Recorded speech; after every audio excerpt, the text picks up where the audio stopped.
네, 오늘 사도행전 9번째 시간으로 6장 1절에서 7절 말씀을 보도록 하겠습니다. 자, 계속 지금 시리즈로 사탄의 반격에 대해서 좀 말씀을 증거하고 있어요.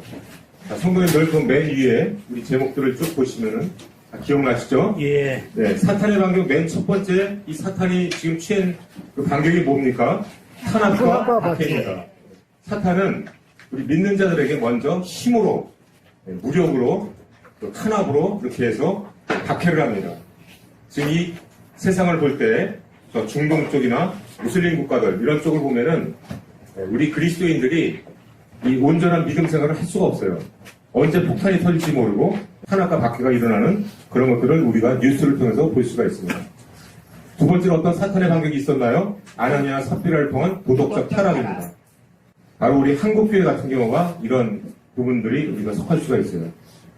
그죠? 그러니까 탄압과 박해가 안 되면은 어떤 돈이나 어떤 다른 음란이나 이런 거를 통해서 다 우리 믿는 자들을 유혹하고 쓰러뜨린다는 거예요. 그것이 사탄의 전략입니다. 오늘 마지막으로 저와 여러분들에게 가장 중요한 사탄의 반격 세 번째, 말씀과 기도를 방해한다.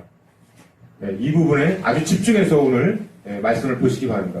어떻게 보면 제가 속으로 10년 동안 해전 중에 오늘이 가장 중요한 말씀인 것 같아요. 그렇지 않겠습니까? 왜 사탄이 말씀과 기도를 방해하는지 그 이유가 있지 않겠습니까? 뭐 사탄이 할 일 없어서 말씀과 기도를 방해할까요? 아니겠죠? 그만큼 이것이 중요한 의미를 갖기 때문에 말씀과 기도를 방해하는 것이기 때문에 우리의 믿음 생활에 있어서 이 부분을 집중을 해야 됩니다. 여러분들 앞으로 저와 여러분들이 어떻게 신앙생활을 해야 될 건지를 오늘 말씀을 통해서 성령님께서 우리에게 주실 줄 믿습니다. 아멘. 준비되셨나요? 네. 우리 그럼 6장 1절부터 쭉 보도록 하겠습니다. 1절부터 말씀 보면은 그때 제자가 더 많아졌는데 헬라파 유대인들이 자기의 과부들이 매일 구제에 빠짐으로 히브리파 사람을 원망하니 이렇게 나와요. 자, 성도님들 그러니까 이 성경 말씀 모든 것들은 하나님께서 어떤 뜻과 목적이 있기 때문에 기자들을 통해서 성경 말씀을 우리에게 주신 것입니다. 그렇기 때문에 성도님들 이 성경 말씀을 볼 때에는 하나님께서 어떤 목적으로 이 말씀을 우리에게 주셨는가라는 것을 바라봐야 돼요. 그죠? 그냥 바빴나 보구나. 성도수가 많아졌나 보구나. 그래서 뭐 구제하는 일이 많아졌나 보구나. 이렇게 봐서는 안 되고 이 배후에 무슨 의미가 있는지를 우리가 바라봐야 된다 이거죠. 자, 당시 우리 초대교회에는 사탄의 방해에도 불구하고 날마다 성령 충만한 자들이 무지무지하게 많아졌어요. 그래서 단지 믿는 자들이 아니고 6장 1절 말씀 보면은 제자가 많아졌다 이렇게 해요. 그러니까 이 믿는 자의 수준이 제자의 수준이었다라는 것을 우리가 알 수가 있어요. 그죠? 자, 우리 뒷부분을 잠깐 리뷰해 보도록 하겠습니다. 사도행전 2장 41절 말씀 보면은 먼저 믿는 자의 수가 몇 명이 됐습니까? 그 말을 받은 사람들은 세례를 받으며 그날의 신도수가 몇 명이 됐다고요? 3,000명이 됩니다. 3,000명이 돼요. 근데 3,000명으로 끝난 것이 아니고 2장 47절 말씀 보면은 하나님을 참여하여 또 온 백성의 칭송을 받으니 주께서 어떻습니까? 구원받는 사람을 날마다 더하게 하셨다. 날마다 성도수가 늘어났다라는 것을 우리가 알 수가 있고요. 또 사도행전 4장 4절 말씀을 보면은 말씀을 들은 사람 중에 믿는 자가 많으니 남자의 수가 약 5천이 됐어요. 자, 사도행전 2장 41절에는 신자들 수가 3,000명이다 그랬는데 사도행전 4장 4절에는 남자의 수만 5,000명이다 이렇게 얘기했습니다. 그러니까 여자들이나 또는 어린아이들이나 이런 숫자는 여기가 포함되지 않은 거예요. 그러니까 아마도 수천 명 이상 더 늘어났다라는 것을 우리가 추측해 볼 수가 있습니다. 그리고 오늘 말씀에 통해서 사도행전 6장 1절 말씀 보면은 제자의 수가 더 많아졌다 이런 말씀이 나오고요. 또 6장 7절 말씀 보면은 하나님의 말씀이 점점 왕성하여 예루살렘에 있는 제자의 수가 더 심히 많아졌다. 그래서 허다한 제사장의 무리도 이 도에 복종했다. 예수 그리스도의 도에 복종했다. 이런 말씀이 나옵니다. 자, 그러니까 엄청난 폭발적인 그런 성장을 우리가 알 수가 있습니다. 단시간 내에 이런 성장이 이루어졌다. 그럼 어떻게 해서 이 교회가 이렇게 단시간 내에 성장이 이루어졌던 것일까요? 추측해보건대 사도들이 예수 그리스도를 섬기기 위해서 엄청난 값을 지불했다라는 것을 우리가 아시죠. 그러니까 먼저 교회가 부흥을 하려면은 말씀을 증거하는 자, 말씀을 사역하는 자가 굉장히 헌신해야 된다는 것을 우리가 알 수가 있어요. 그렇지 않겠습니까? 당연한 얘기겠죠? 목회자들이 먼저 헌신하지 않으면 교회가 부흥될 수 있겠습니까? 없는 거죠. 그래서 먼저 우리가 앞에 부분을 봤지만은 사도들을 통해서 뭐를 가르침을 받았습니까? 말씀의 가르침을 받았어요. 그러니까 사도들이 먼저 하는 일은 말씀을 가르침을 통해서 성도들의 수가 많이 수적으로 늘어났다는 것을 우리가 알 수 있습니다. 그러니까 우리가 먼저 알아야 될 것은 성도들은 먼저 뭘 해야 됩니까? 말씀의 가르침을 받으셔야죠. 말씀의 가르침을 받으셔야죠. 뭐 당연한 얘기겠죠. 자, 그러면 여기서 이제 문제가 생깁니다. 성도 수가 많아지고 제자 수가 많아진 것은 이건 부흥의 표시겠죠? 축복의 증거입니다. 엄청난 축복의 증거예요. 그러나 교회가 이렇게 부흥한다고 해서 사탄이 이제 교회가 부흥하는구나. 이제 나는 떠나야지. 이렇게 사탄이 그럴까요? 여러분 안 그렇습니다.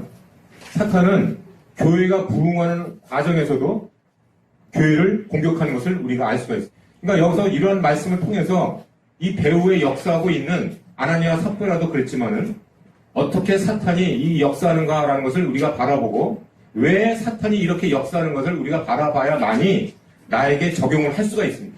자, 먼저 어떤 일이 벌어집니까? 제자 수가 많아지니까 헬라파 유대인들이 자기의 과부들이 매일 부재에 빠졌다 이렇게 얘기를 합니다. 자, NIV 성경으로 보면은 부재에 빠졌다라는 부분들이 어떤 말씀으로 나오냐면은 daily distribution of food 이렇게 나와요. 그러니까 당연히 오늘도 다 식사하고 오셨죠? 예. 지금 저 식당 봉사하시는 분들 지금 엄청난 수고하고 계시죠? 예. 왜 그렇습니까? 우리 성도님들 굶주리지 않게 하기 위해서는 식당에서 봉사를 하는 거죠. 그런데 보니까 하는 사람만 일해. 하다 보니까 어떤 불만과 원망이 생기게 되는 겁니다. 그러니까 이 일을 누가 담당했는가 하니 헬라파 유대인들이다. 그러니까 유대인들 중에서 헬라 지역에 사는 그런 유대인들이 자기 여자들이 그 헬라파 유대인들에 속한 그 여자들이 그 일을 담당을 했던 것 같습니다. 자, 그런데 그분들만 그렇게 일을 한 것이 아니고 12사도가 모든 제자를 불러 이르되 우리가 하나님의 말씀을 제쳐놓고 접대를 일삼는 것이 마땅하지 않다 이렇게 나옵니다. 그 접대라는 얘기가 아까 말씀드린 daily distribution of food 이렇게 나옵니다. 그러니까 사도들도 성도수들이 많아지다 보니까 그 성도들을 섬기는 일들, 어떤 음식 제공하는 일이라든가 또 그들의 필요를 채워주는 일이라든가 뭐 이런 것들 때문에 굉장히 바빴다라는 것을 우리가 알 수가 있습니다. 그러니까 어떤 문제가 생깁니까? 말씀을 제쳐놨다라는 얘기가 나옵니다. 그러니까 말씀을 소홀히 하게 됐다라는 그런 얘기가 됩니다. 자, 이게 왜 문제일까요? 왜 말씀을, 이게 지금 어떤 사도들만 해당되는 얘기입니까? 왜 이 말씀을 제쳐놓고 이 봉사하는 일이 마땅하지 않다 이런 얘기를 합니다. 여러분들 어떻습니까? 교회 오시면 뭐 합니까? 여러분들 일주일 내내 뭐 하십니까? 말씀에 집중하십니까? 아니면 다른 일에 집중하십니까? 여러분들 교회 오시면 딴 거 하면 안 돼요. 먼저 뭐를 해야 됩니까? 말씀과 기도를 하셔야 돼요.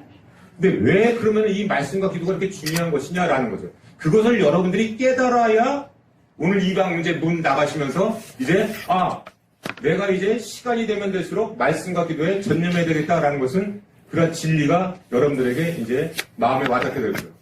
여러분들 말씀과 기도가 그저 격려 차원에서 당연히 해야 되니까 의무로서 이게 아니에요. 엄청난 중요한 의미를 갖고 있기 때문에 사탄이 이거를 지금 방해하고 있는 겁니다.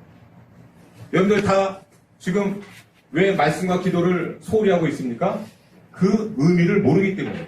그냥 성도로서 그냥 말씀과 기도를 당연히 해야 되나 보구나 이렇게만 여기기 때문에 그런 거예요. 마치 학생이 공부하는 이유를 모르고 공부를 하면 어떻게 됩니까? 그냥 책상에 앉아있는 거예요. 그러나 공부할 의미를 깨닫는 아이는 공부에 집중하게 됩니다. 공부의 필요성을 아는 아이는 공부에 집중하게 돼 있어요. 그러나 공부가 무슨 의미인지를 모르면은 그냥 시키는 대로 그냥 부모가 하라니까 자기 학생이니까 당연히 해야 되나 보다 라고 그렇게 공부하는 아이와 공부의 의미를 알고 공부하는 아이는 천지 차이가 나는 거예요. 그러니까 여러분들이, 저와 여러분들이 말씀과 기도의 의미를 알고 오늘 이 시간에 말씀과 의미를 알고 이것을 접근해 들어갈 때 이제 여러분들에게는 폭발적인 믿음의 성장이 이룰 줄 믿습니다. 아멘. 자, 그래서 먼저 사탄이 반격하는 것은 뭐냐? 먼저 불평과 원망의 마음을 품게 하는 거예요. 여러분들 교회 생활할 때 어떻습니까? 불평불만 마음 가지신 적 많으시죠? 지금도 아마 양문교회 불평불만 많으실 거예요. 왜 이렇게 나는 이런 일만 시켜? 뭐 이런 것부터. 자, 그 단적인 예를 보여준 것이 마리아와 마르다의 얘기입니다. 뭐 시간 관계상 찾진 않아요. 다 뭐 유명한 말씀이니까. 자, 여러분들 다 아시는 바와 같이 마리아는 어땠습니까? 주님의 발 아래에서 주님께서 말씀하시는 걸 이렇게 들었어요. 근데 마르다는 어디에 있었습니까? 부엌에 있었어요. 부엌. 자, 그 말씀이 누가복음 10장 38절 42절 말씀이 나와요. 뭐 시간이 가도 한번 볼까요? 예, 이제 한번 같이 누가복음 10장 38절에서 42절 말씀 다시 한번. 그들이 길 갈 때 예수께서 한 마을에 들어가시니 마르다라는 한 여자 자기 집으로 영접하더라. 그에게 마리아라는 동생이 있었어요. 동생은 뭐 하고 있었습니까? 주위에 발치에 앉아서 말씀을 듣고 있었어요. 근데 마르다는 뭐 하고 있었습니까? 마음이 분주했어요. 예수님이 왔다 이 말이에요. 예수님이 왔어요. 예수님이 어떤 분이십니까? 이 당시에 마르다의 그 동생이 누굽니까? 나사로였어요. 나사로. 죽은 나사로를 살린 그 예수님이 오셨으니 얼마나 이게 지금 감격스러운 겁니까? 그러니까 마르다는 지금 뭘 해야 돼요? 빨리 가서 시장 가서 반찬도 사와 준비하고 뭐 해갖고 빨리 예수님을 어떻게 즐겁게 할 수 있도록 음식 준비에 지금 바빴던 거예요. 이해가 되시죠? 네. 자, 그러다 보니까 동생은 뭐 하고 있었어요? 말씀 듣고 있었는데 마르다가 우리 동생은 말씀 듣고 있구나. 기특하네 이렇게 여겼을까요? 아니요. 저 뭐 하는 거야 저거? 지금 빨리 음식 준비해서 말이야 예수님 빨리 말씀 끝나면은 빨리 딱 서빙해야 될 텐데 저건 지금 동생이라는 게 저기 앉아갖고 막 저기 농땡이 치고 앉았고 말이야 뭐 이런 마음이 들었겠죠? 그런데 이렇게 또 얘기합니다. 주여 내 동생이 나 혼자 일하게 두는 것을 생각하지 아니하시나이까? 이렇게 예수님께 물어요. 이거 무슨 뜻이에요 이거? 아니 예수님 뭐 하고 계세요? 저거 빨리 좀 혼내주시고 야 너 뭐해? 언니가 지금 저렇게 고생하는데 너 빨리 가서 도와줘야지 라고 왜 예수님은 얘기하지 않으세요? 라는 뜻 아니겠습니까? 원망이죠? 그러니까 예수님한테는 원망이고 우리 동생한테는 뭐예요? 불평, 불만입니다. 그런데 예수님이 한마디도 안 하셨거든요. 자기 수고하는 거에 대해서 정말 마르다야 너는 정말 수고가 많구나. 동생이 이거 잘못한 거야. 저기 부엌에 가서 빨리 같이 도와주는 게 맞는 건데 이 얘는 얘가 틀려먹었다. 이렇게 좀 책망도 좀 하시고 나를 좀 도우라고 이렇게 얘기도 하시고 하셨어야 되는데 전혀 그런 말씀을 안 하셨다라는 거죠. 어떻습니까, 여러분들? 이 모습을 볼 때 어떤 마음입니까? 이게 바로 예수님께서 중요한 말씀. 그러니까 여러분들 이 성경의 마르다와 마리아의 이런 말씀도 왜 성경에 이 말씀이 기록되었는가라는 것을 깊이 묵상해야 돼요. 여러분들이 어떤 사건 하나로 이 성경을 말씀을 보면은 여러분들의 아무 의미가 없어요. 이 성경 말씀 한 구절 한 구절 단어 하나하나는 엄청난 하나님께서 우리에게 주시고자 하는 말씀이 담겨져 있는 거예요. 자, 지금 이 마리아와 마르다의 문제는 바로 오늘날의 여러분들의 문제입니다. 여러분들의 문제. 가장 중요한 말씀과 기도를, 그러니까 이런 겁니다. 마리아는 예수님께서 하신 일을 듣는 거예요. 하나님께서 하신 말씀을 듣는 겁니다. 그런데 마리다는 뭡니까? 자기가 한 일을 하나님께 말하는 거예요. 다시 한번 얘기할게요. 마리아는 하나님이 하신 말씀을, 하나님이 하시는 일을 듣는 겁니다. 하나님이 도대체 무슨 일을 하셨는가? 하나님은 도대체 어떤 말씀을 하시는가라는 걸 듣는 것이고, 마르다는 내가 한 일을 하나님께 말하는 거예요. 나는요, 부엌에서 이런 열심히 일을 했고요. 나는 이런 봉사를 했고요. 이거 아시죠? 라는 거예요. 이게 엄청난 차이인 거예요. 내가 한 일을 하나님께 말하는 건 아무 의미가 없어요. 먼저 여러분들이 우리가 이 말씀이라는 것은 뭡니까? 하나님께서 하신 일을 듣는 거예요. 하신 일, 말씀을 듣는 거예요. 가장 중요한 거예요. 근데 우리는 자꾸만 내가 한 일을 자꾸만 얘기하려고. 여러분들 내가 한 일을 하나님께서 다 알고 계세요. 하나님께서 말씀하실 게 없어요. 내가 한 일을 갖다가 하나님께 막 얘기하고 할 필요가 없어요. 그것은 내 믿음이 성장하고 아무 상관이 없어요. 그러니까 이게 바로 뭐냐? 이것은 믿음이고 하나님께서 하신 말씀을 들으려고 하는 건 믿음이고 내가 딱 한 일을 이 봉사 속칭 봉사라고 하는 거 여러분들 내가 봉사 중요하지 않다는 건 아니에요. 오해하지 마시고 네. 이 봉사 즉 내가 한 일을 하나님께 말하는 것 이게 뭔지 아십니까 이게? 이게 행위예요, 이게 행위. 율법주의자가 얘기하는 거예요, 율법주의자. 행위론자가 얘기하는 거예요. 아시겠습니까? 나는 이런 거, 바리새인들 잘 보세요, 성도님들. 나는요, 길거리에서 이렇게 기도도 했고요, 이렇게 말씀 암송도 하고 있고요, 그리고 머리띠에다가 이 말씀도 붙이고 다니고요, 11조도 했고요, 이런 봉사도 했고요, 이런 어려운 사람들보다 무슨 자기의 한 일을 얘기하는 거예요. 행위를 얘기합니다. 행위.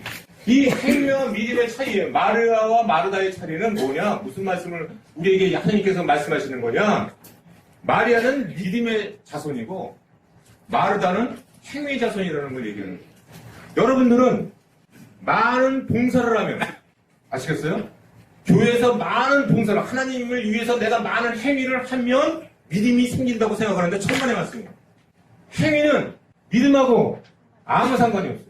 그러다 보니까 어떤 문제가 생기느냐, 이 행위를 집중하다 보면 어떤 생각이 드느냐, 이제 불평과 불만과 원망이 생기게 돼요. 이 다음에 나오는 것은 불평, 불만, 원망이에요.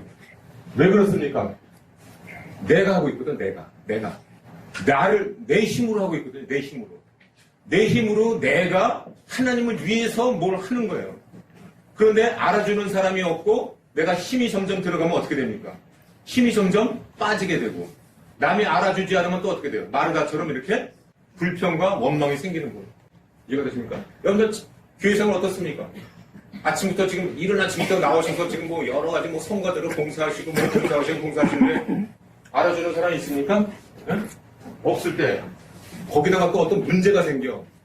아이고 마르다가 이러면 아마 속으로 그랬을 거예요. 마르다 아마 인터뷰에 봤으면 그랬을 거예요. 이게 지금 나를 위해서 하는 일입니까? 다 나도 차고 하는 일이에요?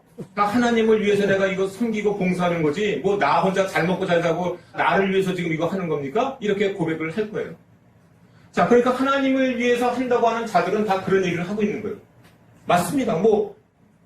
나 혼자 좋은 일 하자고 이 일을 하는 거냐? 이런 마음이 들겠죠.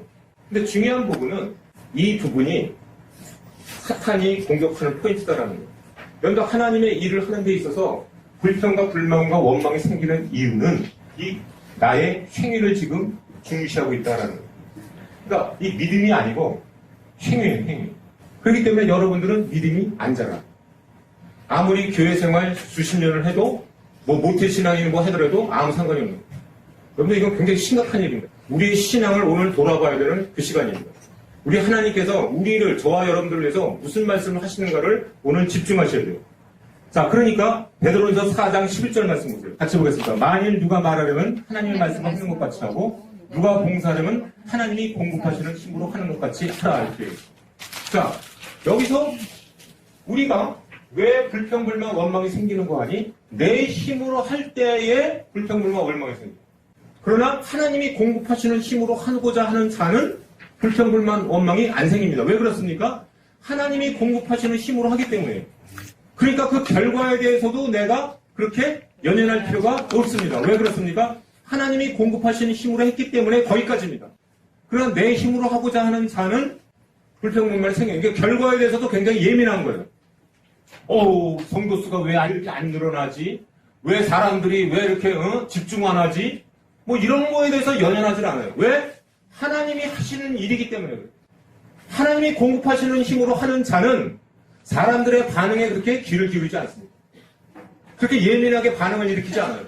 근데 자기 힘으로 하는 자는 굉장히 예민합니다. 굉장히 예민한 거예요. 왜 그렇습니까? 자기 힘으로 하는 것은 결과적으로 자기를 드러내야 되거든요. 와, 내가 하는 일인데 왜 박수 안 쳐? 이런 거거든요. 내가 얼마나 말씀 준비했는데 줘라. 그러나 하나님이 공급하시는 하는 자는 자기 힘으로 하는 게 아닙니다. 그렇기 때문에 사람들의 반응에 반응하지 않아요. 졸든 말든 100사람이어든 1사람이어든 하나님이 하시는 일을 계속적으로 하는 사람이에요. 이게 틀려요. 여러분들. 그러니까 여러분들 우리가 신앙생활하면서 행위의 중심을 갖는 경우가 굉장히 많아지는데 앞으로 이 행위가 믿음으로 바뀌길 소원합니다. 네. 그러려면 어떻게 해야 되느냐? 그래서 일의 결과에 대해서 일이 일비하지도 않고 빌립보서 4장 10절 말씀 내게 능력 주시는 자 안에서 모든 것을 할 수 있다라는 사도 바울의 고백이 바로 이런 배경에서 나오는 겁니다. 자, 오늘 다시 본문으로 들어가서 사도행전 6장 말씀 보면 12사도가 이제 모든 제자를 불러 모읍니다. 우리가 하나님의 말씀을 제쳐놓고 접대를 있었는 것이 마땅하지 않다. 형제들아 너희 가운데서 성령과 지혜가 충만한 사람 7을 택하라. 우리가 그 일을 그들에게 맡기고 우리는 오로지 뭐 한다고요? 기도하는 일과 말씀 사역에 힘쓴다. 자, 여기서 우리가 먼저 알아야 될 것은 특히나 우리 모두가 그렇겠지만은 특히 말씀 사역자는 성도님들이 도와주셔야 돼요. 뭘 도와주셔야 됩니까? 말씀과 기도에 전념할 수 있도록 해드려야 돼요. 그러니까 우리 담임 목사님이 다른 어떤 행정적인 일들, 다른 어떤 말씀 이외에 다른 분주한 거 하면 될까 안 될까요? 안 되는 겁니다. 왜 그렇습니까? 말씀과 기도를 소홀하게 되면 그만큼 큰 문제가 생기기 때문이에요. 그러니까 사탄은 세 번째 전략은 뭐냐면은 이 말씀과 기도를 지금 회망시키는 거예요. 뭘 통해서? 분주하게 해가지고. 이게 마지막 전략이야. 자, 그러면은 왜 그렇게 중요하길래?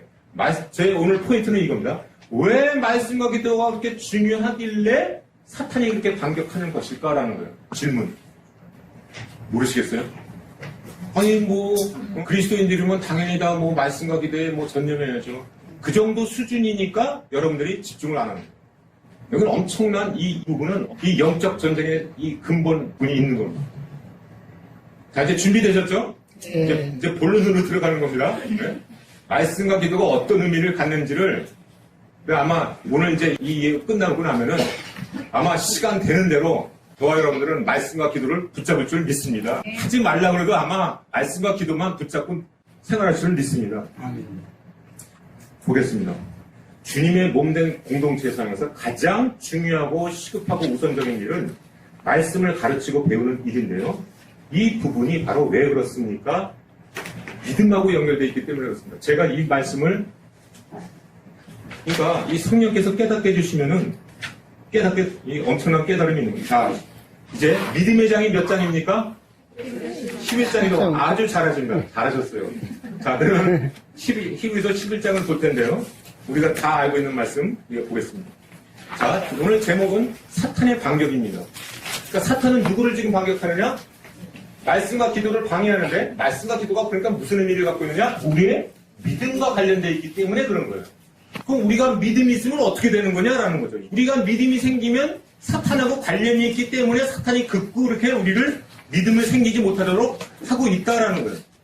히브리서 11장. 네, 제가 그래서 아주 요약을 했습니다.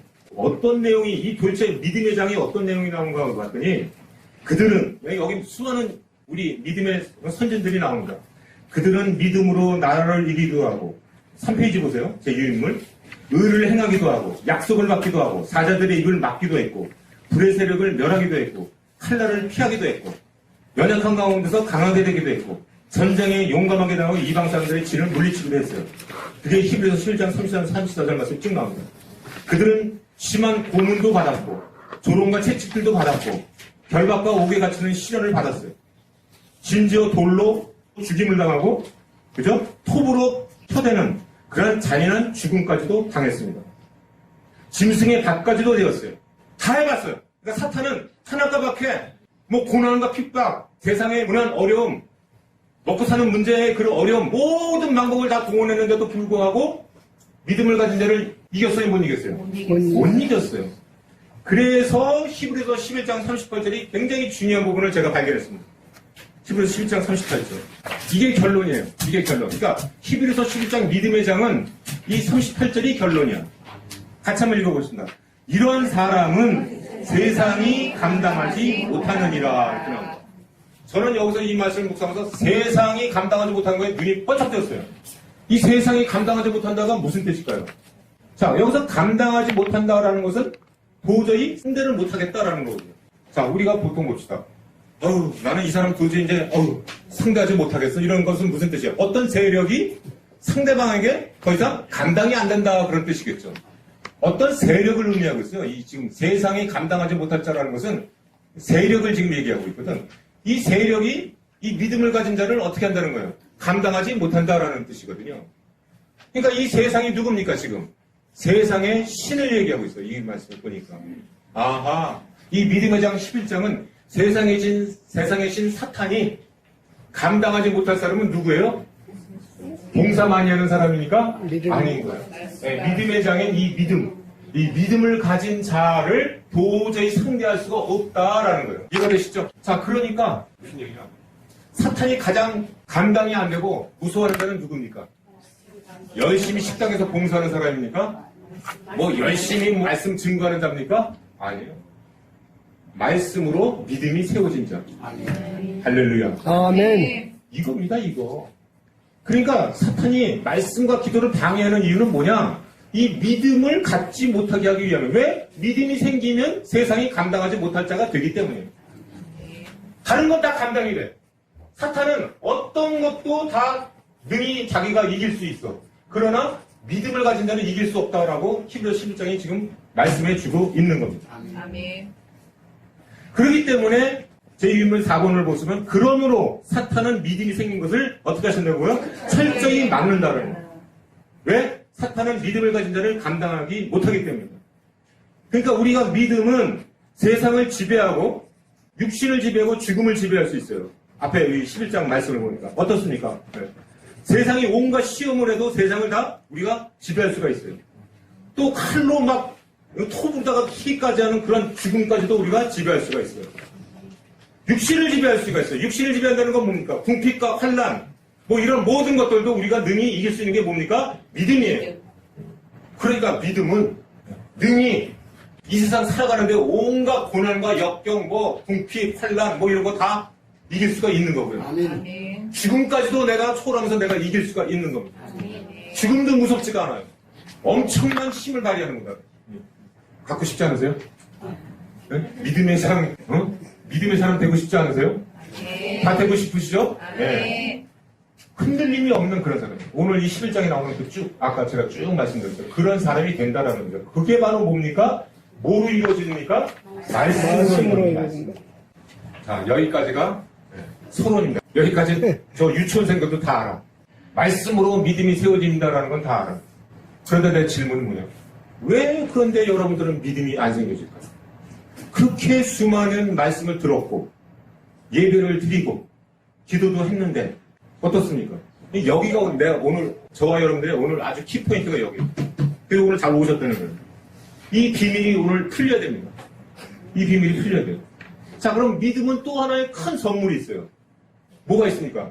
바로 믿음으로 구하면 뭐가 됩니까? 다 응답받습니다. 믿으십니까? 네. 근데 지금 다 기도하시면 응답받아요? 조용하시면. 그러니까 여기서 또 하나의 질문은 그럼 내 믿음은 믿음으로 기도했다고 그러는데 왜 응답이 안 되냐라는 거죠. 이 성경이 지금 사기치는 겁니까 우리한테? 성경 말씀을 여러 군데를 보겠습니다. 마태복음 8장 13절 말씀. 오늘은 5분 전에 끝날 테니까요. 양해해 주시기 바랍니다. 네? 그래도 오늘은 큰 수업 얻고 가시는 거니까 마태복음 8장 13절 같이 보겠습니다. 예수께서 백부장에 이르시되 가라 네 믿음대로 될지어다. 성경 곳곳마다 네 믿음대로 될 것이다 이렇게 얘기하고 있어요. 다 기억나시죠? 네. 마태복음 9장 28절 29절 말씀입니다. 이 예수께서 그들의 눈을 만지시며 이르시되 너희 믿음대로 되라 하시니. 그러니까 모든 질병 치유라든가 모든 기도 응답들이 모든 것들이 보면 네 믿음대로 될 것이다 이렇게 얘기하고 있어요. 마태복음 21장 22절 말씀이 아주 마침표를 찍습니다. 예수님께서 너희가 기도할 때 다 같이 한번 읽어보겠습니다. 너희가 기도할 때 무엇이든지 믿고 구하는 것은 다 받으리라 하시나. 할렐루야. 아멘. 믿으십니까? 네. 근데 왜 다 못 받았어요? 내 질문이 그거예요. 그럼 이 말씀 거짓말입니까? 무엇이든지 믿고 구하는 것은 다 받을 것이다 라고 얘기하고 있어요. 자, 여기에 문제가 되는 부분이 바로 뭐냐면은 야고보서 말씀입니다. 자, 야고보서 1장 6절 7절 말씀 같이 읽어볼까요? 오직 믿음으로 구하고 조금도 의심하지 말라. 의심하는 자는 마치 바람에 밀려 요동하는 바닷물결 같으니 이런 사람은 무엇인지 죽게 얻기를 생각하지 말라 이렇게 되어 있습니다. 자, 그러니까 여기서 우리가 성경은 딱 지금 우리에게 해답을 주고 있는데 믿음과 또 뭐예요? 조금도 의심하면 없는 거예요. 조금 아시겠어요? 조금 저 강조할게요. 조금 의심하는 거. 여러분들 많이 의심 안 하실 거예요. 그래도 뭐 장로고 뭐 권사님들이고 다 그러신데 많이 의심하시겠어요? 아주 조금 의심하는 거. 이걸 지금 얘기하고 있거든요. 조금 의심하면은 응답 받는다는 거예요, 못 받는다는 거예요? 자, 조금 의심이 어떤 상태를 얘기하고 있는 것을 또 지금 야고보서가 얘기하고 있어요. 마치 뭐라고요? 바다 물결 같다 이렇게 얘기하고 있어요. 저는 그래서 이 말씀을 왜 물결로 이 하나님께서 말씀해 주셨는가라는 것을 봤을 때 딱 영적 깨달은 거예요. 아 맞다, 물결이다. 물결 어떻습니까? 출렁출렁. 어떤 때는 샥 믿어졌다가 어떤 때는 썰물처럼 샥 빠져나가. 오늘은 지금 여러분들 여기서 있으니까 와 뭐 성도님들도 계시고 막 김성주 자는가 막 그냥 막 악센트도 주고 막 하니까 막 웃겨지는 것 같아요. 그래도 저 몸 밖에 쭉 나가면 어떻게 돼요? 다시 밀물처럼 샥 빠져나가. 요 상태예요, 요 상태. 제가 그래서 주여 그러면은 조금 더 의심함이 없는 믿음이 어떤 수준입니까? 라는 것을 제가 묵상해봤어요. 그랬더니 저에게 영적 깨달음은 어떻게 했어요? 너 구원 의심하니? 이런 얘기. 여러분들, 저와 여러분들 여기서 이 자리에 나는 죽어서 천당 갈까? 지옥 갈까? 이거 조금 더 의심하는 분 한번 손 드시기 바랍니다. 아니 뭐 상관없어요. 한 분밖에 안 계시네요. 그럼 나머지는 다 뭐예요? 확실합니까? 아멘. 확실해요? 아멘. 아멘? 아, 할렐루야. 자, 여기서는 조금 더 의심함이 없어. 나는 분명히 언젠가는 죽어서는 내가 천당 갈까, 지옥 갈까. 여기에 대한 조금 더 걱정, 의심이 없어. 왜 그렇습니까? 나는 확신이 있어. 그 부분은 아주 확실히 믿어. 그죠? 그겁니다, 그거. 그러면은 그 구원의 믿음은 내가 죽어보지도 않았는데 어떻게 그렇게 확신할 수 있습니까? 네, 그건 확실히 믿음이 생긴 거예요. 이해가 되시죠? 조금 더 의심함이 없어요. 그런 거예요. 그러니까, 나는 왜 그러면은 구원에 대해서 언제 이렇게 믿음이 생겼지? 그 부분을 제가 또 묵상해 본 거예요. 나는 알지 못해요. 어떤 때 내가 그 믿음이, 확고한 믿음이 생겼는지를. 그러나, 분명한 것은 내가 처음부터 말씀을 들으면서도, 나는 확실히 나는 천당가! 라고 확신이 생기진 않았을 거예요. 처음에는 정말로 내가 천당 갈 수 있을까? 지옥 가지 않을까? 내가 이렇게 나쁜 짓 했는데, 나는 또 이거 지옥 가는 거 아니야? 뭐 이런 수준도 있었을 거예요. 그러나, 적어도 어느 순간부터는 이 천당과 지옥에 대해서는 전혀 걱정, 의심이 안 생겼어요. 그게 바로 믿음이에요. 조금 더 의심하면. 그러니까 그거는 왜 생겼을까? 내가 교회 생활을 하던, 성경 공부를 하던, 뭐를 하던, 암송을 하던, 뭐 하던 하면서 이 구원에 대해서 귀가 따갑도록 들었거든. 목사님으로부터 듣고, 또 방송으로부터 듣고, 또 내가 성경 공부도 하고 해서 영접하는 자, 그 이름을 믿는 자들은 하나님의 자녀가는 고쳐질 수, 믿음으로 나는 구원받는구나. 나는 예수님을 확실히 믿으니까 나는 구원받았다. 라는 믿음이 어느 날 생겼다라는 거예요. 어느 날 생긴 거예요. 어느 날 생겼어요. 오늘 이따가 이 말씀들이 다 나옵니다. 제가 지금 얘기하는 게 아니에요. 그래서 이번 주가 왜 이렇게 빨리 안 오나, 나중에 했던 겁니다. 오늘 이 말씀을 쭉 보면은요, 이제 이따가 씨 뿌리는 자의 비유를 이제 내가 얘기할 거거든요. 씨 뿌리는 자의 비유가 지금 내가 얘기하는 게 다 나오는 거예요. 자, 그러니까, 그러면서 얘기하면은, 이 믿음은 어떤, 봉사하고 행위하고 내가 나온 게 아니에요. 내가 구원의 확신이 어떤 내가 열심히 뭐 해갖고 내가 구원의 확신이 생겨갖고, 나는 확실히 천당 가는구나. 이 믿음이 생긴 게 아니라니까. 말씀을 계속 내가 집중하고 그 말씀을 내가 함으로써 어느 날 내가 믿음이 생긴 거예요. 그래서 이 믿음이 뭐냐? 믿음을 정의한 게 나와요. 그게 바로 11에서 11장 1절 말씀이에요. 믿음이. 자, 11에서 11장 1절 말씀. 다시 그 믿음의 장. 여러분들이 잘 알고 있는 구절이에요. 같이 볼까요? 믿음은 바라는 것들의 실상이요 보이지 않는 것들의 증거이라고. 이게 무슨 뜻입니까? 아주 말씀들을 잘 아세요. 그러나 이게 진짜 무슨 뜻인지를 밝히 나한테 알려준 그런 분들이 없었어요. 그런데 성령께서 깨닫게 해주신 거예요, 이거. 제가 그래서 이 말씀 듣고요, 보고요, 성령께서 깨닫게 해줘서 너무나 나는 정말로 막 하늘이 날아간 것 같았어요. 그래서 왜 그러냐? 해법을 찾았거든요, 얘가 이제. 기도응답의 해법을 찾았거든요, 내가. 자, 내가 알 수 있다라는 거예요. 기도응답에 대해서 내가 알 수 있다라는, 보이지 않는 것들을 네가 받았니, 안 받았냐는 것을 알 수 있는 것이 바로 11에서 11장이에요. 그게 바로 뭡니까? 믿음은 보이지 않는 것의 증거다, 에비던스다라고 얘기하는 거거든요. 증거. 여기에 초점을 맞춰서 증거를 보시면. 자, 증거가 바로 뭐냐? 너 믿음이 생겼니? 그게 받았다는 증거야. 라는 거예요. 어떤 믿음이 생겼잖아요. 확실한, 조금 더 의심 없는, 아까 구원의 믿음이 생겼잖아요. 우리 하나님께서 나에게 지금 뭘 얘기하나? 내가 하나님 앞에 지금, 나 구원받아요? 못 받아요? 라고 질문을 한다면은, 너 구원에 대한 믿음이 있니? 그러면, 네, 나는 구원에 대한 믿음이 있어요. 그러면, 그게 사인이야. 그게 받았다는 증거야. 이 뜻이에요. 할렐루야. 할렐루야. 아멘. 이게 믿음입니다, 이게. 그러니까 내가 확실한 믿음이 생겼다는 것은 응답받았다는 거예요. 할렐루야. 보이지 않는 거, 아직은 내가 보이지 않았다는 것은 아직 응답받지 않았다는 거 아니겠습니까? 응답받지 않은 거에 대한 증거다라는 거예요. 받았다는 증거다라는 뜻이에요. 그러니까 하나님 주실 겁니까? 안 주실 거예요? 이런 질문이 필요 없는 거예요. 뭐를 체크하면 됩니까? 내 믿음을 체크하면 돼요. 내가 확실한 믿음이 있으면 구원의 확신처럼 확실한 믿음이 있으면 받은 겁니다. 할렐루야. 시간상의 문제인 것 뿐인 거예요. 지금 당장 뭐 나를 구원하여 주시옵소서 여러분들 그렇게 기도합니까? 내가 언젠가는 주님 앞에 서게 되면은 구원받게 되죠? 그 사인이 바로 믿음이라는 거예요. 이게 얼마나 영적 깨달음이에요? 여러분들 믿음보다 더 뭐 중요한 거 있나요? 없는 거예요. 그러니까 여러분들이 이런 겁니다. 여러분들이 기도를 해요.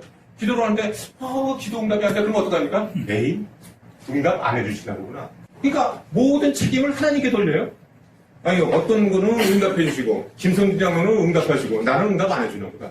열심히 뭐 믿음 생활 했으니까 뭐 한다고 뭐 이렇게 생각해요? 여러분 그게 아닙니다. 그럼 뭐 아까 지금 말씀하시는 믿음대로 모든 것들이 구하는 것은 다 응답받는다라는 것은 이 거짓말이에요. 이거는 믿음으로 구한 것은 다 응답받는 줄 믿으시기 바랍니다. 이것이 영적 진리예요. 하나님께 있는 게 아니에요. 우리의 믿음에 있는 거예요. 우리의 믿음. 내가 믿음이 딱 생기면은 그걸로 받은 사인입니다. 이게 증거예요. 에비던스예요. 하도 의심이 많아서 이게 증거다. 너가 믿음 가졌다는 게. 그러니까 조금 더 의심하는 거는 이건 믿음이 아니라는 거예요. 지금. 아이고 하나님 그러면은 저는 이렇게 조금 더 지금 이렇게 의심이 있는데 그럼 이걸 어떻게 할까요? 걱정하지 마세요. 그래서 걱정하실까봐 영적 원리로 씨 뿌림의 비유를 얘기하신 거예요. 예수님께서 우리의 믿음을 자라게 하고 믿음은요 처음부터 이렇게 뭐 확 믿음이 딱 생기는 게 아니에요. 여러분들 구원이 그렇게 생겼어요. 그래서 씨를 얘기하신 거예요. 씨 말씀의 씨. 씨가 어느 날 나무로 자라나요? 아닌 거예요. 씨는 계속 자라면서 이제 어느 날 확신의 믿음이 생기는 거예요. 조금도 의심함이 없는 믿음이 생기는 겁니다. 그러니까 여러분들 실망과 낙담할 필요가 없어요. 그러니까 뭐를 해야 돼요? 네. 믿음이 견고한 믿음, 조금도 의심함이 없는 믿음이 되려면 뭐를 해야 됩니까? 말씀에 집중해야 돼요. 그래야 믿음이 생겨요. 그래야 세상 신이 감당하지 못할 사람이 되는 거고요. 사탄이 감당이 안 되고요. 또 우리는 모든 것이 믿음대로 구한 것이 다 응답받는 축복을 누리게 되는 거야. 할렐루야. 자, 이제 준비되셨죠? 이제 믿음이 있던 없던 그게 중요한 것이 아니고 이제 우리는 믿음이 작던 크던 간에 확실한 믿음으로 구원의 믿음처럼 확실한 믿음으로 되어야 되는데 이 영적 원리가 뭐냐라는 것을 지금 이제 얘기할 거예요. 자, 이 말씀이 어디 나오냐면 이제 마가복음을 보겠습니다. 4장. 자, 오늘 그래서 여러분들이 일주일 내내 이 마가복음 4장 14절 말씀, 이 씨 뿌리는 자의 비유를 계속 묵상하시기 바랍니다. 잘 보세요. 연을 그리니까 이 말씀을 집중해서 보시고 묵상을 해야 돼요, 이게. 제가 아까 그랬죠? 여러분들 말씀을 얼마나 많이 들으셨어요? 오늘도 예배 들으셨잖아요. 그런데 믿음이 자랍니까? 말씀 들었다고 믿음이 자라나요? 아닌 거예요. 그러니까 여러분들, 나는 왜 이렇게 믿음이 안 자라지? 왜 이렇게 의심이 많지? 왜 이렇게 조금 더 의심함이 있지? 라고 하는 거는요, 나에게 지금 문제가 있는 거거든요. 말씀을 받는 태도에 지금 문제가 있거든요. 그래서 믿음이 안 자라는 거예요. 여러분들 아무리 예배 자리에 앉아있고, 여러분들 묵상을 한다고 하더라도, 여기서 믿음이 안 자라는 겁니다. 믿음이 안 자라면 응답이 안 돼요. 그러니까 말씀 한 구절을 이렇게 보라는 거예요. 지금 예수님께서 하신 말씀. 자, 보겠습니다. 14절 말씀. 뿌리는 자는 말씀을 뿌리는 것이다. 말씀이 길가에 뿌려졌다라는 것은 이들을 가리킴이니 어떤 거예요? 말씀을 들었을 때. 자, 공통적으로 나타나는 부분이 말씀을 들었을 때라고 나오더라고요. 말씀을 안 들은 게 아니에요. 들었다라는 거예요. 들었다라는 거. 그러니까 여러분들 로마서 10장 10절에 가서 믿음은 들으면서 난다 그러니까 들으면은 무조건 뭐 믿음이 생기는 거다. 그런 게 아니에요. 그러면 우리는 믿음이 다 생겼어야 돼요. 왜 나는 믿음이 안 생겼지? 뿌리는 자의 비유를 묵상을 안 했기 때문에. 자, 봤더니 어떻습니까? 말씀을 들었는데 어떤 거예요? 길가에 뿌리는 자는 사탄이 즉시 와서 그 뿌려진 말씀을 빼앗겼다라고 얘기해요. 그러니까 여러분들이 그동안 많이 말씀을 들었는데 다 뺏긴 거예요. 빼앗긴 것은 다 뭡니까? 길가에 뿌렸던 거예요. 주께서 헛수고하는 헛수고. 그냥 예배 시간에 와서 내가 벌써 말씀이 뺏겼어. 기억도 안 나고 뭔지 모르겠지만은 그냥 뭐 졸았던가 뭐 했던가 그런 거예요. 여러분들 그러니까 뺏긴 거예요. 뺏긴 거 아셨죠? 내 거가 안 됐다라는 거예요. 그러니까 여러분들 제가 지난주에 묵상할 때 데살로니가 사람들이 어떻게 말씀을 받았죠? 사도 바울이 데살로니가 교회들 할 때 그들이 데살로니가서 2장 13절 말씀을 잠깐 보실까요? 굉장히 중요한 오늘 말씀이니까 많이 보겠습니다. 이러므로 우리가 하나님께 끊임없이 감사함은 신약 330페이지 너희가 우리에게 들은 바 하나님의 말씀을 받을 때 잘 들어보세요. 하나님의 말씀을 이 데살로니가들이 받았는데 뭘로 받았다는 거예요? 사람의 말로 받지 아니하고 하나님의 말씀으로 받음이니 진실로 그러하다. 그래서 이 말씀이 또한 믿는 자 너희 가운데서 역사했다 이렇게 얘기하고 있어요. 자, 그러니까 여러분들이 말씀을 들을 때 어떤 김성진이가 지금 얘기하는 거네? 이렇게 얘기하면은 이렇게 받았지 않았다는 거예요. 하나님이 말씀하시는 거네? 이렇게 받았다는 거예요. 그래갖고 이 믿음으로 역사가 됐다라고 얘기해요. 네. 믿음으로 역사되는 거예요. 그러니까 말씀이 믿음으로 바뀌어지는 거. 아시겠어요? 말씀이 역사되고 믿음으로 바뀌는 것은 모든 이 말씀을 이거 뭐 어떤 목사가 얘기하고 있네? 어떤 뭐 방송에서 얘기하고 있네? 이런 거로 봐갖고는 여러분이 안 돼요. 하나님의 말씀으로 귀 쫑긋 듣고 뭐를 얘기하나 그냥 눈 반짝반짝해서 그 말씀을 마음밭에 내가 딱 심겨질 때 그게 믿음으로 된다는 거예요. 할렐루야. 네. 아시겠습니까? 이게 오늘 영적 원리를 지금 얘기하고 있어요. 왜? 우리의 믿음이 자라기 위한 믿음이 자라면 믿음이 생기면 끝나는 거예요. 증거예요. 여러분 다 응답받고 싶지 않으십니까? 네. 세상이 감당치 못할 그런 사람이 되고 싶지 않으십니까? 그러려면 믿음밖에 없어요. 믿음이 자랄 수 있는 것은 말씀밖에 없는데 이 씨 뿌리는 자의 비유가 먼저 보면은 그런 거예요. 자, 또 16절 말씀 보세요. 마가복음 4장 16절. 또 이와 같이 돌밭에 뿌려진 자가요. 돌밭에 뿌리는 건 이들을 가리킴이니 뭡니까? 곧 말씀을 들을 때. 여기도 또 말씀을 듣는 게 나와요. 그러니까 돌밭에 뿌리는 자, 길가에 뿌린 자도 다 뭡니까? 말씀을 들었어. 말씀을 들었는데 이 돌밭에 뿌렸다는 것은 뭡니까? 즉시 기쁨이 있어요. 그런데 뿌리가 없어. 왜? 흙이 없기 때문에. 흙이 조금밖에 없겠다. 그래갖고 곧 환란이나 박해가 일어나면 곧 넘어지는 자요. 이렇게 얘기해요. 자, 그러니까 저와 여러분들이 말씀을 들을 때는 막 기뻐. 뭐 부흥이 하면 막 기뻐. 와, 막 뜨거워져. 막 그냥 막 믿음이 생기는 것 같아. 그런데 어떻게 해? 문 밖에 나가면 어떻게 돼? 곧바로 금세 식어져. 왜? 걱정 의심이 생기고 혼란이 막 생기고 뭐 먹고 사는 일도 뭐 골치 아프고 뭐 하다 보면 어떻게 돼? 금세 잊어버리고. 네, 그런 것들이 다 우리의 말씀을 뿌리를 못 내리게 하는 그런 거다라는 거죠. 말씀을 죄송합니다. 이따위 식으로 받으면은 아무리 교회생활 열심히 하고 예배 열심히 듣고 말씀 열심히 들어도 말짱 꽝입니다. 믿음 안 생깁니다. 여러분들 그러니까 이 믿음이 왜 응답 안 되지? 아닌 거예요. 믿음으로 구하지 않기 때문인 거예요. 믿음이 사인이 돼야 되는데 이 믿음이 확고한 믿음. 아까 얘기했죠? 구원. 확고한 구원에 확신이 있잖아요. 그것처럼 내가 모든 거에 대해서는 확실한 믿음이 있으면은 다 역사가 이루어지는 겁니다. 할렐루야. 네. 또 뭐가 있습니까? 18절. 또 어떤 이는 가시떨기에 뿌려진 자들이니 말씀을 듣기는 하는데 여기도 또 들어요.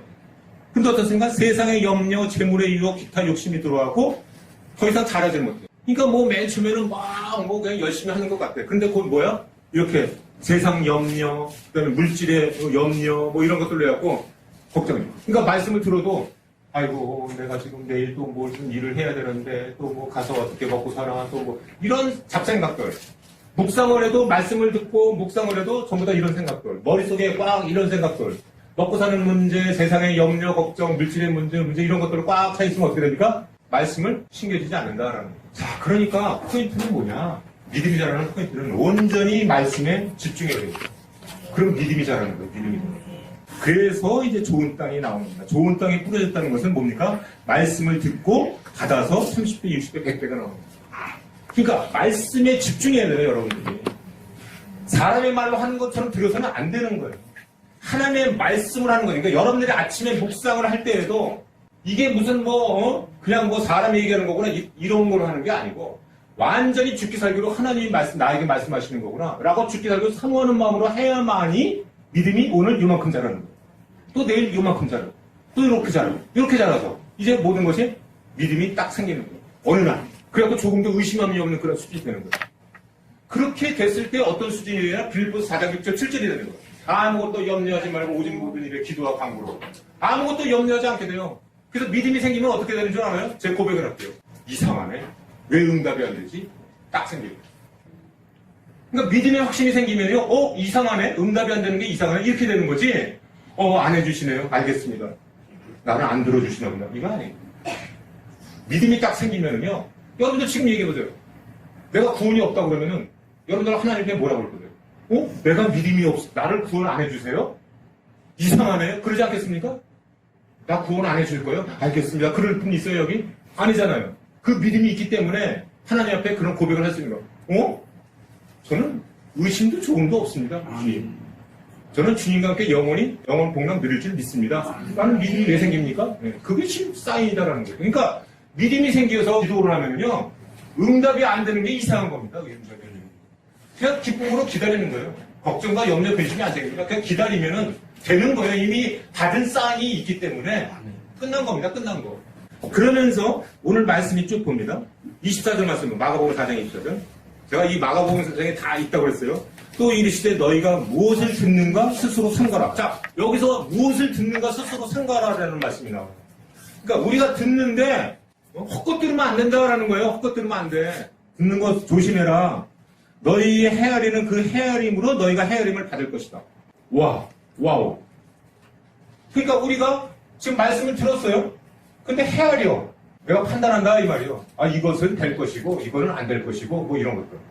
아닌 겁니다. 그러니까 세상 소식 들으면 돼요, 안 돼요?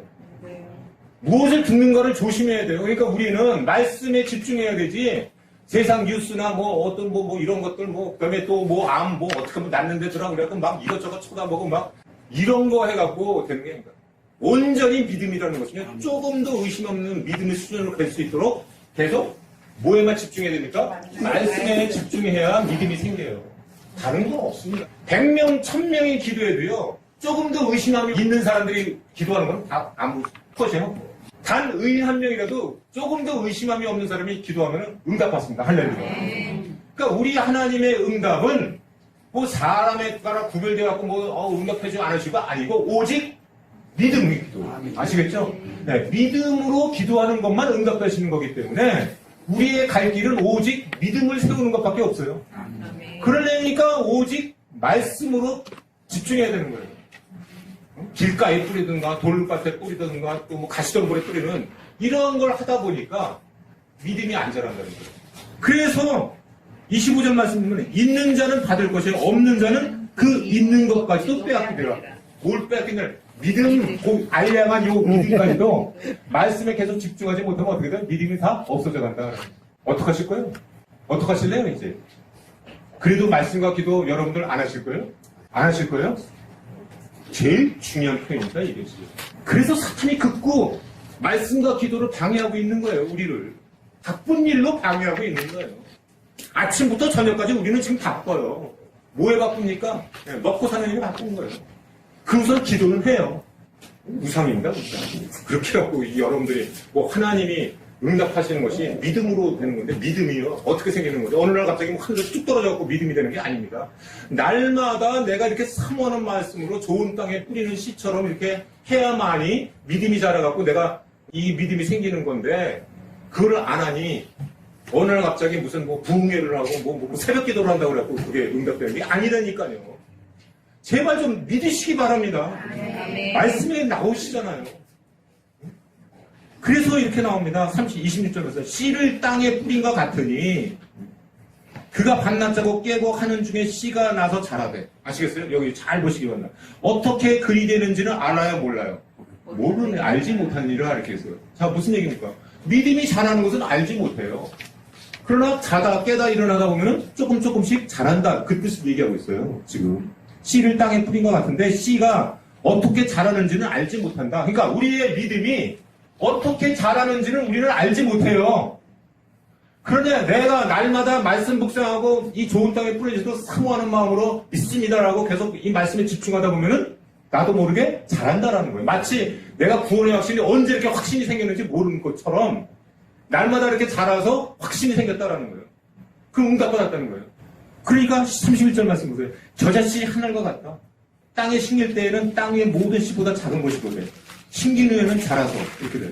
큰 가지를 내는. 그러니까 자라는 거예요. 자라는 거. 믿음은 자라는 겁니다. 자라는 거.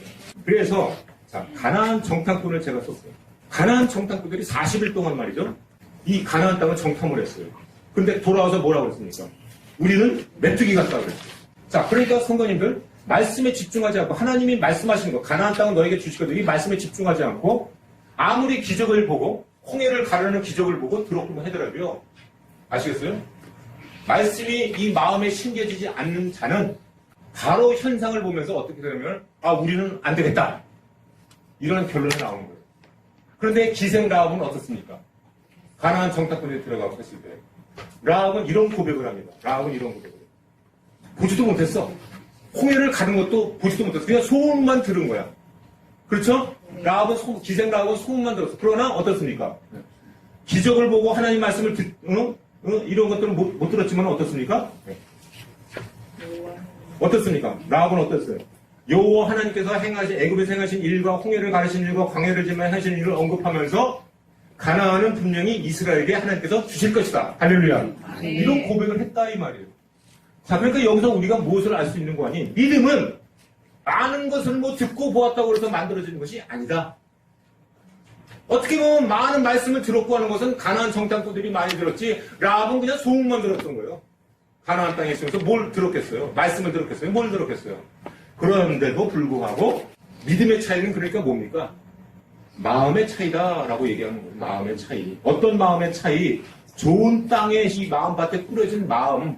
아무리 말씀을 들어도 길가나 돌밭이나 가시덤불에 뿌리면 이 마음의 차이로 해서 믿음이 안 생긴다.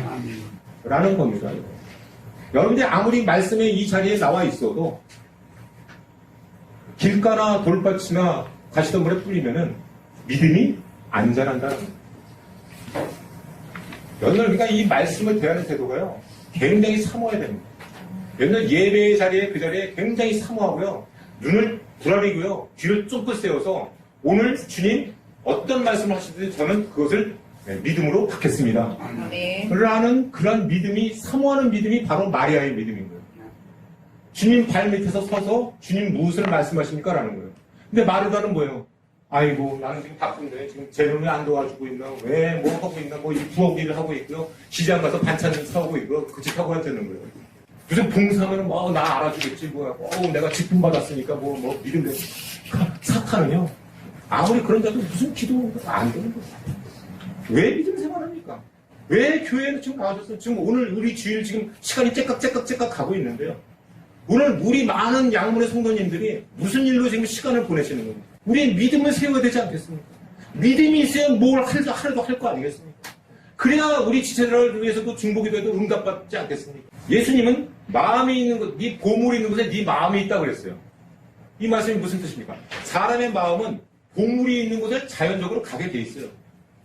마음에 콩밭에가 있는다는 그런 속담 표현도 있지 않겠습니까? 그러니까 보물을 어디에 두느냐에 따라서 내 마음은 정해지는 거예요. 좋은 땅인지 돌밭인지. 그러니까 내 보물이 그냥 어떤 뭐 세상적인 거 물질에 여기 있으면은요 마음은 어디가 있습니까? 콩밭에가 있어서 절대로 말씀이 들어오진 않는 거예요. 그러나 여러분들이 이제 저와 여러분들이 믿음으로 모든 게 끝나는구나. 믿음이 생겼다는 것은 증거다. 그럼 말씀을 통해서 내가 믿음이 자라면 끝나는 거네. 라고 여기고 지금서부터 여러분들이 말씀에 사모하고 말씀에 집중하시면 그게 보물이 되는 거예요. 아멘. 네. 여러분들 기도하면 다 응답 받는 겁니다. 네. 약속하셨잖아요, 말씀에. 하나님에 달려있는 게 아니고 나에게 달려있다니까요. 그러니까 이제는 우리가 시간이 나면 날수록 뭘 해야 돼요? 말씀과 기도. 그것을 사탄이 방해하는 겁니다, 지금. 감당치 못하니까. 우리의 믿음이 생기지 못하도록. 그래서 이제 오늘 제가 말씀 아주 간신히 잘 거의 다 한 것 같아요. 오늘 정말로 너무나 중요한 시간이었죠? 네. 너무나 중요한 영적 원리의 시간이었습니다. 영적 원리의 시간이었습니다. 하나님의 마음에 달려있는 게 아니에요. 이미 하나님께서 다 영적 원리를 다 만드신 거예요.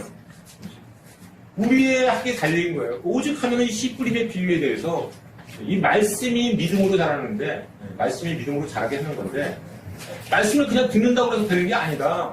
그게 바로 길가, 돌밭, 가시덤불이라는 얘기예요. 그동안에 우리는 왜 믿음이 안 생기고 왜 기도응답이 안 됐는가? 말씀을 받을 때 길가, 돌밭, 가시덤불로다가 받았다는 거예요.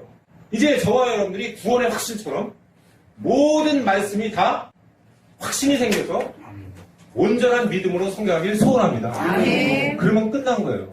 아멘. 보이지 않는 것들의 증거가 바로 믿음이다. 그래서 너가 겨자씨 하나일 만한 믿음이 있으면 이 뽕나무로 덜어 저기 바다에 심겨져도 될 것이다 라고 오직하면은 예수님께서 믿음이 있으면 이 나무를 옮겨서 절로 가서 바다에 심겨져라고 해도 될 것이다. 불가능은 없다라는 거예요. 우리의 믿음이 있으면은 할렐루야.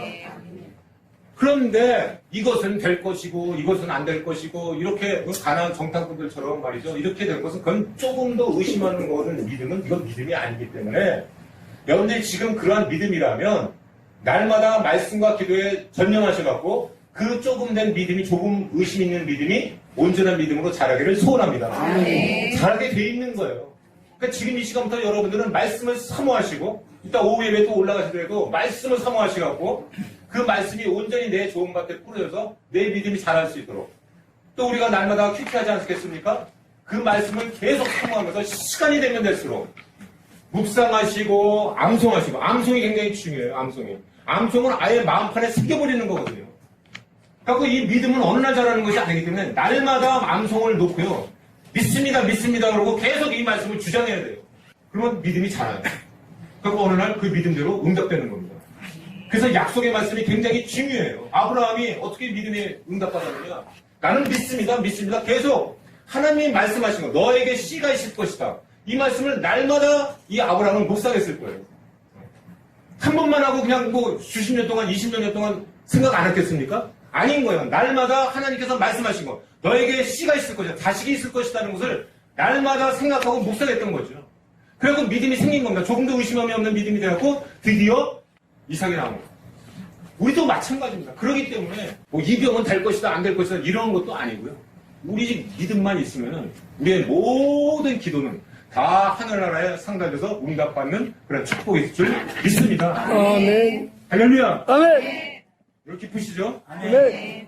우리 영적 원리를 갖고 우리가 날마다 믿음이 성장하시고 승리하시기를 소원합니다. 아멘. 하나님 아버지 은혜를 감사드립니다. 사탄이 왜 그토록 우리에게 말씀과 기도를 방해하는지 영적 깨달음을 주심을 감사드립니다. 하나님 아버지 우리가 그동안의 말씀은 많이 들었지만 길가에 뿌려졌고 돌밭에 뿌려졌고 가시덤불로 인하여서 말씀이 자라지 못한 그런 원인을 깨닫게 되었습니다. 하나님 아버지 우리가 조금도 의심함이 없는 그런 믿음을 갖기를 소원합니다. 그러기 위해서 날마다 말씀을 집중하게 보게 하여 주시고 묵상하고 암송을 통하여서 우리의 믿음이 자랄 수 있도록 인도하여 주시옵소서. 그래서 우리가 믿음으로 기도하는 모든 것들이 다 응답되게 하여 주시고 보이지 않는 것들의 증거가 되는 그런 믿음이 속히 올 수 있도록 우리를 인도하여 주시옵소서. 감사드렸고 예수님 이름으로 기도하옵나이다. 아멘.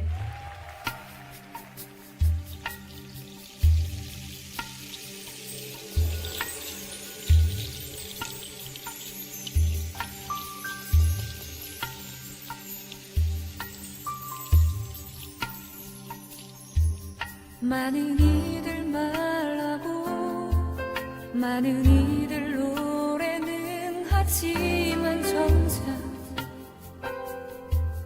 가진 않는 길 두려운 생각보다 많이 힘들고 험한 길보단 그저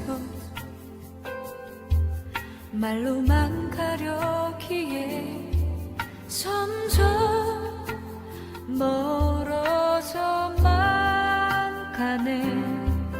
내게 생명 주었던 그 길 점점 이용하려 하네.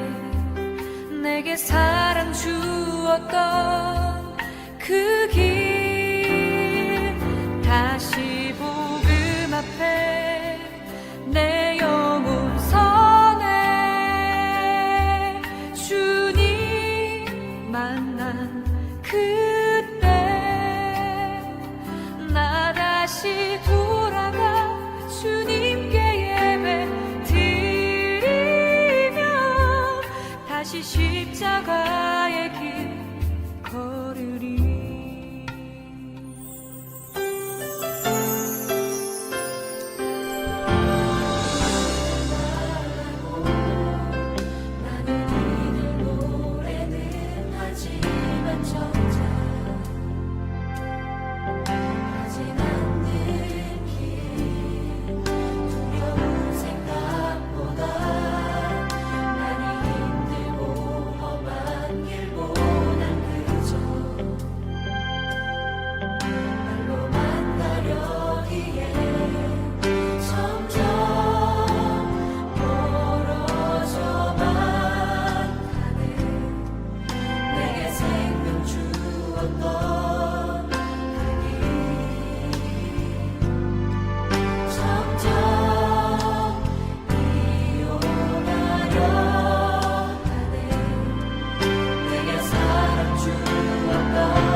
주님께 예배 드리며 다시 십자가에 걸으리. 점점 멀어져만 내게 생명 주었던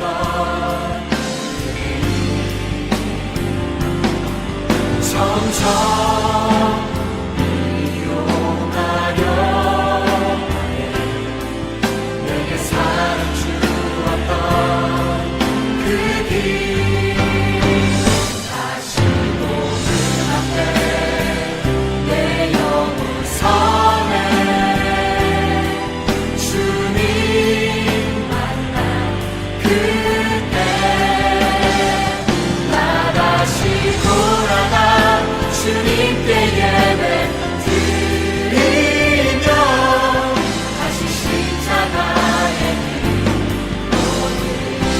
다시 복음 앞으로 돌아갑시다. 복음 앞에 내 영혼 손에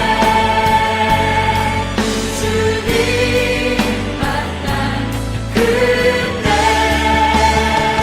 나 다시 돌아가 주님께 예배 드리며 다시 십자가의 길 걸으리. 다시 복음 앞에 다시 복음 앞에 내 영혼 손에 주님 만난 그때 나 다시 돌아가 주님께 예배 드리며 다시 십자가의 길 걸으리. 주님을 만난 그때로 돌아갑시다. 주님을 만난 그때 복음을 들었던 그때로 돌아갑시다. 주님을 만나 기뻤던 사랑스러운 그때로 다시 돌아가 주께서 우리에게 맡기신 교회를 돌아보며 이 땅을 위해서 다시 한번 기도하며 나아갑시다. 기도하겠습니다.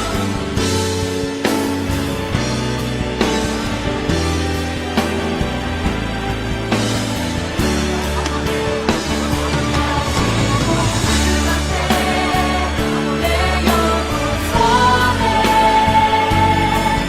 주님 만난 그때 나 다시 돌아가 주님께 예배 드리며 다시 십자가의 길 걸으리. 다시 복음 앞에 내 영혼 선에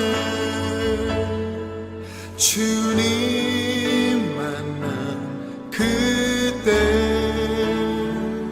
나 다시 돌아가 주님께 예배 드리며 다시 십자가의